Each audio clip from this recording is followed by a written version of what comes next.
श्री शिवाय नमस्तुभ्यम दोस्तों, हर हर महादेव। तो कैसे हैं आप लोग? आशा करती हूँ आप लोग बहुत अच्छे होंगे। बताने के लिए कमेंट में हर हर महादेव ज़रूर लिखें।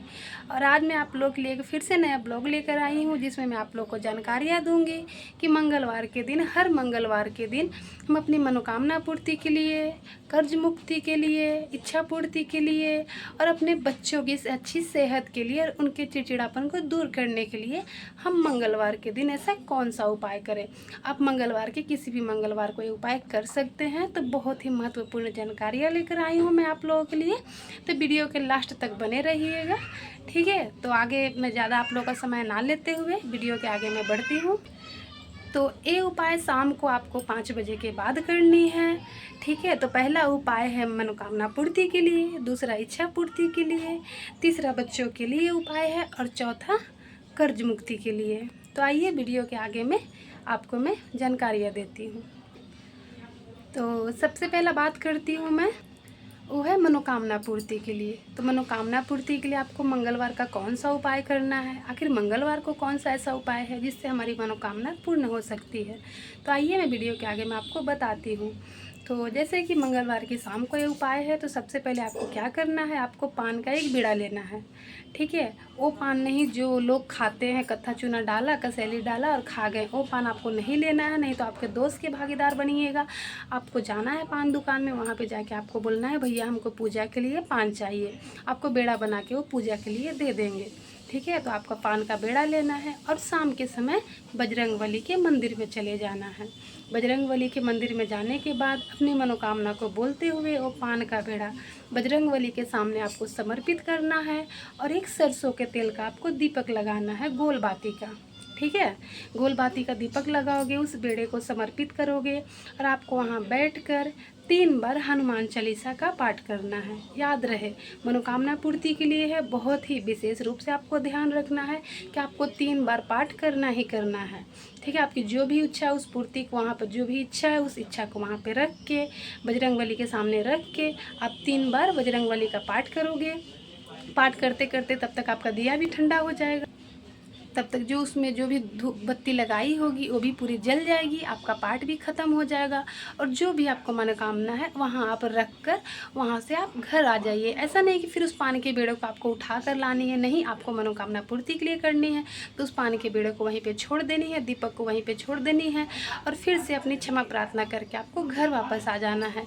यकीन मानिए, अगर आप ऐसा करते हैं तो आप मंगलवार किसी भी मंगलवार से कर सकते हैं, शुरू कर सकते हैं, आपकी मनोकामना ज़रूर पूरी होगी। ठीक है, तो आइए दूसरी बात करते हैं बच्चों के लिए। जो बच्चे ज़्यादा चिड़चिड़ापन करते हैं, तनाव में रहते हैं, टेंशन में रहते हैं, डिप्रेशन में रहते हैं, उनके लिए है। तो कभी का ज़्यादातर बच्चे ऐसे हैं जिनकी टेंशन को देखकर माता पिता, उनकी टेंशन को देखकर माता पिता टेंशन में रहते हैं। तो आप चिंता मत कीजिए, मंगलवार का ये उपाय है जो आपको करना है। तो आइए वीडियो के आगे में मैं आपको बताती हूँ कि बच्चे के लिए कौन सा उपाय है। तो सबसे पहले आपको क्या करनी है, ये उपाय भी आपको शाम के समय ही मंगलवार के दिन करना है। तो सबसे पहले आपको क्या करना है, एक रुद्राक्ष लेना है। हर किसी घर में रुद्राक्ष होगा ही होगा, अगर नहीं होगा तो आप लोग कोशिश कीजिएगा अपने घर में एक रुद्राक्ष ज़रूर रखिएगा। ठीक है, तो आपको एक रुद्राक्ष लेनी है और 1 लोटा कलश का जल लेना है, मतलब तांबे के लोटे में 1 लोटा जल लेना है। ठीक है, अच्छे से समझिएगा क्या उपाय है। जो बच्चा ज़्यादा चिड़चिड़ापन में रहते हैं, तनाव में रहते हैं, उनके लिए खास करके उपाय है, तो आप ध्यान से सुनिएगा। ठीक है, तो 1 लोटा जल लेनी है, रुद्राक्ष को उसी में डाल देनी है। डालने के बाद आप सीधा चले जाइए शिवलिंग के पास, मतलब शिव भगवान भोलेनाथ की मंदिर में। आप माता पिता भी जा सकते हैं, अपने बच्चों को लेकर भी जा सकते हैं, जिनको ऐसा परेशानी है उनको लेकर जा सकते हैं, नहीं तो आप माता पिता भी जाकर ये उपाय कर सकते हैं। तो मंदिर में जाने के बाद सबसे पहले शिवलिंग पे आप शहद लगाइए। ठीक है, शहद वहाँ पे रख कर और दाहिने हाथ से आपको शहद का लेपन करना है शिवलिंग पे। अच्छे से समझिएगा, दाहिने हाथ से शिवलिंग पे आपको लेपन करना है।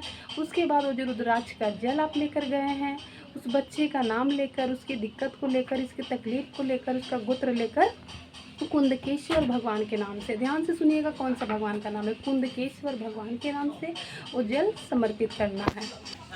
तो कुंदकेश्वर भगवान के नाम से धीरे धीरे उस जल को छोड़ना है शिवलिंग पे। पूरा जल जब छूट जाए तो जिस तरह हम मंदिर जाते हैं, जल को अपने पात्र में झेल कर लाते हैं, उसी प्रकार फिर से उस लोटे में उस जल को झेल लेना है। झेलने के बाद मतलब जो भी परेशानी है वहाँ पर बोल कर, ठीक है, जिस बच्चे को दिक्कत है उसका नाम और गोत्र लेकर उस जेल को झेल कर आप सीधा अपने घर में आ जाइए। आपके जितने भी घर में कमरे हैं सब में उसका छिड़काव कर दीजिए, बच्चे के कमरे में छिड़काव कर दीजिए और बच्चे को मतलब वो जल अर्पण करने के लिए दे दीजिए, थोड़ा सा ग्रहण करने के लिए दे दीजिए। इससे क्या होगा ना, धीरे धीरे आपके बच्चे का चिड़चिड़ापन, गुस्सा करना, तनाव में रहना धीरे धीरे खत्म हो जाएगा। 1 मंगलवार, 2 मंगलवार, 3 मंगलवार आप करके देखिए, उस बच्चे का तनाव से वो बच्चा बिल्कुल दूर होता चला जाएगा। तीसरी जो बात है वो है हमारी कष्ट के लिए, क्योंकि हर किसी के जीवन में कुछ न कुछ कष्ट है, ठीक है। अगर हम किसी कार्य में आगे जाते हैं, वो कार्य हमारा सफल नहीं होता, हम जिस चीज़ को चाहते हैं वो हमारी मनोकामना पूरी नहीं होती, हम जिस चीज़ को सोचते हैं वो होता ही नहीं, हमारी ज़िंदगी में न कोई कष्ट लगा ही रहता है, हर किसी के जीवन में होता है। तो खास करके लिए आप लोग के लिए, हमारे लिए, सबके लिए उपाय है, ठीक है। तो कष्ट मुक्ति के लिए उपाय है। तो आपको क्या करना है, मंगलवार के दिन ही आपको दुर्वा लेनी है। दुर्वा मतलब दूभी घास जो बोलते हैं, वो आपको लेना है। दुर्वा लेने के बाद ऐसा दुर्वा लेना है थोड़ा सूखा सूखा रहे, पूरा सूखा हुआ नहीं रहे, लेकिन थोड़ा जो मुरझाया हुआ दुर्वा रहता है वो आपको लेना है। उसके बाद आपको क्या करनी है, दुर्वे को आपको जला देना है। जलाने के बाद वो क्या होगा, राख बन जाएगा। राख बन जाएगा ना, उस राख को क्या करना है, किसी बर्तन में, किसी पात्र में आपको रख लेना है और उसमें घी मिला देना है, ठीक है।